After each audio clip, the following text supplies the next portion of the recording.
بیل سر هر کسی که هر تا که فرده که احتمام مکازور به سوزی و جنگه بدتن و دار بهت چاندن و احتمام مکازور داروبر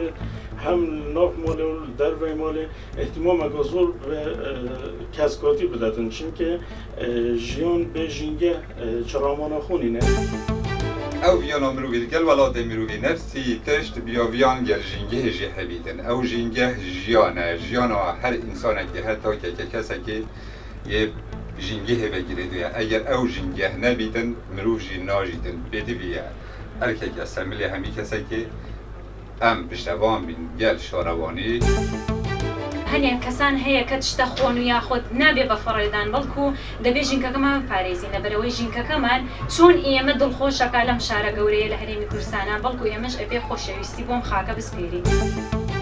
پاراستنی ژینگە بڕاستی زۆر زەرورە هەم لە ڕووی سەحیوە هەم لە ڕووی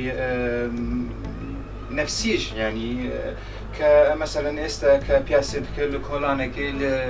لە شوێنێکی کە ژینگەی پاک ببینە یان سەوزاتی دۆری خۆی ببینانی هەم نەفسیان ئینسان مرتاحت بێ و هەمشی لە لایەنی سەحیوە زۆر گرینگە و زۆر دەڕە لەبەر ئەوەی من هیوادارم بۆ هەموو هاوڵاتیەک بۆ هەموو کەسێک پاراستنی ژینگە و سەوزایەتی تەنها کاری و ئەرکی شارەوانی نییە بەڵکو کاری هەمومانە. پاراستنی ژینگە نەبەسەر بەلەدیە هەر کەس ژمارە حمایەت بيئة بکە یعنی تەواو یعنی نەبحاجەتی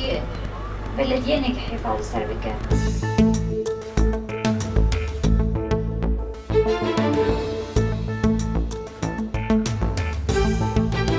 Thank you.